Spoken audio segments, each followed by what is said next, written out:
கர்த்தருடைய நாமம் மகிமைப்படுவதாக. ஆண்டவரும் அருமை இரட்சகருமாகிய இயேசுவின் நாமத்தினாலே இந்த காலை வேலைக்காய் நான் தேவனை ஸ்தோத்தரிக்கிறேன். நாம் கண்கள் மூடி ஜெபம் பண்ணுவோமா? பரிசுத்தமும் கிருபை நிறைந்த நல்ல ஆண்டவரே, கடந்த நாட்கள் முழுவதும் கண்மணி போல பாதுகாத்த என் தேவன் இந்த புதிய நாளை தந்ததற்காய் நன்றி. உடைய பிள்ளைகளோடு கூட பேசும் இந்த பிள்ளைகளை கர்த்தர் ஆசீர்வதிப்பீராக. இந்த ஜெபத்தை இயேசுவின் மூலம் ஏறெடுக்கிறேன் நல்ல பிதாவே, ஆமென். கர்த்தருடைய நாமம் மகிமைப்படட்டும். எடுத்து வாசிப்போம். சங்கீத புஸ்தகம் 53ஆம் சங்கீதம் 6ஆம் வசனத்தை கூட வாசிப்போம். சங்கீதம் 53 6ஆம் வசனம்.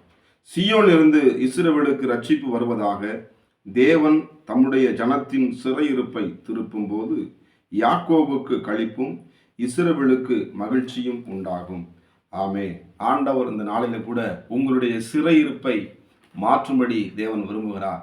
நீங்கள் எந்தெந்த சிறையிருப்பில் மாட்டிக்கொண்டு இருக்கிறீங்களா? ஒருவேளை சமாதானம் இல்லாமல் இருக்கிற சிறையிருப்பில் நான் கிடக்கிறேன் அப்படின்னு சொல்லி மாட்டிக்கணும். ஒரு வியாதிகள் சோதனை, ஒருவேளை கடன் பிரச்சனையில் அந்த சிறையிருப்பில் மாட்டிக்கொண்டு வெளியே வராதபடிக்கு சோதனை சம்பாதிக்கிற பணமெல்லாம் ஒரு பொத்த பையிலே போடுகிறது போல இருக்கிறது. என் வாழ்க்கையில் ஒரு முன்னேற்றத்தினால் பார்க்க முடியல. சோதரம் பயங்கரமான நான் போராட்டத்தை சந்திச்சுக்கிட்டு இருக்கிறேன். இந்த சிறையிருப்பு எப்போ ஆண்டவரே மாறுன்னு சொல்லி ஆண்டவருடைய பாதத்தை செபித்து கொண்டு இருக்கிறீங்களா? இந்த காலை வேளையிலே ஆண்டவங்களை பார்த்து சொல்லுகிறான், நான் உன் சிறையிருப்பை திருப்புவேன் என்று கர்த்தர் சொல்லுகிறான். உங்கள் வாழ்க்கையில் நீங்கள் அப்படியே சிறையிருப்பில் இருந்து நீங்கள் அப்படியே இருக்கிறதில்ல.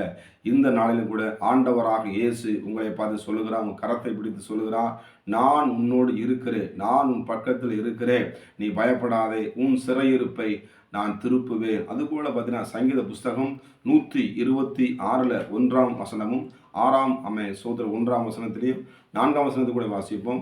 சங்கீதம் 126 1-4. ஸ்தோத்திரம். சீயோனின் சிறையிருப்பை கர்த்தர் திருப்பும் போது சொப்பனம் காண்கிறது போல் இருந்தோம். கர்த்தர் தெற்குத்தி வெள்ளங்களை திருப்புவது போல எங்கள் சிறையிருப்பை திருப்பும். ஆமே. சோத்திரம். ஆண்டவருடைய சமூகத்தில் சோத்திரம். ஒரு சொப்பனம் காண்கிறது போல அந்த சிறையிருப்பை இமைப்பொழுதிலே ஆண்டவர் நிச்சயமாக உங்கள் வாழ்க்கையில் தேவன் பலத்த கிரிகளை செய்ய போகிறார். நம்ம செய்யலைன்னா ஆண்டவருடைய சமூகத்தில் ஆண்டவருடைய கரத்தில் உங்களை ஒப்பு கொடுக்கும் பொழுது உன் வழிகளெல்லாம் உன் தேவனாய கர்த்தர் நிலைத்துக்கொள், அப்பொழுது உன் பாதைகளை அவர் செவ்வாய்ப்படுத்துவார் எழுதப்பட்டிருக்கிறது. உன் கால் சிக்கிக்கொள்ளாதபடி அவர் உன்னை பாதுகாப்பார் என்று உங்கள் பிள்ளைகளுக்கு கொடுத்த சிறையிருப்பாக இருக்கிறதா? அது எந்த விதமான சிறையிருப்பை நீங்கள் மாட்டிக்கொண்டிருந்தாலும் இந்த நேரத்திலும் கர்த்தருடைய ஆவியானவர் உங்களோடு கூட பேசுகிறார். நான் உன் சிறையிருப்பை திருப்புவேன். நீ எந்தெந்த நிலையில எந்தெந்த பகுதியிலே பாதிக்கப்பட்டிருக்கிறீங்களா? சோத்திரம். இந்த காலை வேளையிலே ஆண்டவர் சொல்லுகிறார், சொப்பனம் காண்கிறது போல சோத்திரம். சீயோனிலே கர்த்தருடைய வல்லமை இப்பொழுது கர்த்தர் உங்கள் வீடுகளுக்குள்ளே உங்களுக்குள்ளே கர்த்தர் உங்கள் சரீரத்தில் இந்த சிறையிருப்பை திருப்புவேன் என்று கர்த்தர் சொல்லுகிறார். நீ இப்போ இருக்கிற வண்ணமாக இருக்கிறதல்ல, கர்த்தர் உங்களை விசாலமான இடத்துல கொண்டு போவார். சோதர. கர்த்தர் உங்களை வாழ்க்கையிலே பெரிய காரியங்களை கர்த்தர் செய்ய போகிறார். இந்த நாளிலே கூட ஆண்டோட சமூகத்தில் நீங்கள் கேளுங்க, ஆண்டவரே என் வாழ்க்கையில் இப்படிப்பட்ட சிறையிருப்பு இருக்கிற ஆண்டவரே, அது உங்களுக்கு தான் சிறையிருப்பு தெரியும். இந்த நாளிலே கூட ஆண்டவர் இயேசு கிறிஸ்து உங்கள் சிறையிருப்பை திருப்புவதற்கு இதோ முன்பதாக ஆண்டவருடைய வல்லமையின் வார்த்தை உங்களோடு கூட பேசிக் கொண்டிருக்கிறது. இந்த நாளில கூட ஆண்டோட சமூகத்தில் நீங்கள் எப்படிப்பட்ட பாரத்தோடு வேதனையோடு கவலையோடு கண்ணீரோடு கூட சோதரம் மிகுந்த உபத்திரத்தோடு கூட இருப்பீங்கன்னா இந்த நாளிலும் கூட ஆண்டவர் உங்களை பார்த்து சொல்லுகிறார், நான் உன் சிறையிருப்பை திருப்புவேன் என்று சொல்லி என்ற இஸ்ரவேல் ஜனங்கள் எகிப்திலே அடிமையாக இருக்கும் பொழுது பயங்கரமான சிறையிருப்பில் அவர்கள் மாட்டிக்கொண்டார்கள்.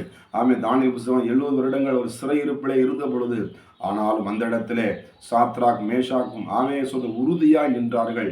தானியேலும் உறுதியாய் நின்று தேவனை உறுதியாய் சோத்திரம் ஜெபம் பண்ணி தேவ சமூகத்திலே தங்களை ஒப்பு கொடுத்து அந்த விக்கிரங்கள் நிறைந்த இடத்திலேயும் கூட ஆண்டவருக்காய் வைராக்கியமாக இருந்தாங்க. கர்த்தர் அவருடைய சிறையிருப்பை மாற்றினார். இஸ்ரவேலுடைய சிறையிருப்பையும் ஆண்டவர் மாற்றி கானான் தேசத்துக்குள்ளே பிரவேசித்தது போல இந்த நாளிலும் கூட கர்த்தர் உங்கள் வாழ்க்கையிலே உங்கள் சிறையிருப்பை திருப்பி மகிழ்ச்சி என்னும் சந்தோஷத்துக்குள்ளே களிப்பு என்னும் சந்தோஷத்துக்குள்ளே நித்திய மகிழ்ச்சியை கர்த்தர் கொடுக்கும்படி நீங்கள் பிரவேசிக்க கர்த்தர் உங்களுக்காக காணாமல் வைத்திருக்கிறார், ஆசுவாய்த்து வைத்திருக்கிறார். நீங்கள் துக்கத்தோடு இருக்கிறவர்கள் அல்ல. இந்த நாளிலும் கூட கர்த்தர் உங்கள் சிறையிருப்பை மாற்றி தேவன் பலத்த கிரிகளை உங்கள் வாழ்க்கையிலே செய்வார் என்று நான் உங்களை ஆசீர்வதிக்கிறேன். நம் கண்களை மூடி ஜெபம் பண்ணுவோமா? பரிசுத்தமும் கிருபை நிறைந்த நல்ல தகப்பனே, சோத்தரிக்கப்பட்ட நல்ல இந்த காலை வேளையிலும் ஆண்டவரே சோதரனுடைய வாழ்க்கையில இருக்கிற சிறையிருப்பை கர்த்தர் மாற்றுவீராக. உயிர் தெழுந்த வல்லமை ஆண்டவரே இந்த வீடுகளிலே உடைய பிள்ளைகளுடைய வாழ்க்கையிலே ஆண்டவரே சரீரத்திலே சிந்தையிலே ஆண்டவரே குடும்பத்துக்குள்ளே இவருடைய கணவனுடைய வாழ்க்கையிலே இவருடைய பிள்ளைகளுடைய வாழ்க்கையிலே மனைவியுடைய வாழ்க்கையிலே தேவனுடைய வல்லமையின் சிறையிருப்பை ஆண்டவரை மாற்றி ஆண்டவரை கானானுக்குள்ளே பிரவேசிக்க, ஆசீர்வாதத்துக்குள்ளே பிரவேசிக்க, நன்மையும் கிருபையுக்குள்ளே பிரவேசிக்க உடைய பிள்ளைகளை அழைத்து கொண்டு ஆண்டவரை அந்த ஆசீர்வாதத்தை பெற்றுக்கொள்ளட்டும் அப்பா. அந்த ஆசீர்வாதத்தை ஆண்டவரை பெற்றுக்கொள்ளாதபடி எல்லா சிறையிருப்புகளை இயேசுவின் நாமத்தை உடைக்கிறேன். கர்த்தர் அற்புதங்களை செய்வீராக. வெண்கல கதவுகளை உடைத்து இரும்பு தாழ்பாக்களை முறித்து ஆண்டவருடைய பிள்ளைகளுக்கு பொக்கிஷத்தை இந்த நாளிலே தருகிறதற்காய் ஸ்தோத்திரம். ஆமே. இயேசுவான பொக்கிஷத்தை நீங்கள் சுமந்து செல்லுங்கள். இந்த ஆண்டவராக இயேசு உங்கள் சிறையிருப்பை நிச்சயமாய் மாற்றுவதில் எந்தவித சந்தேகம். இயேசுவின் நாமத்தின் ஜெபத்தை ஏறெடுக்கிறோம் நல்ல பிதாவே. ஆமேன். ஆமேன். God bless you. கர்த்தர் உங்களை ஆசீர்வதிப்பாராக. ஆமேன்.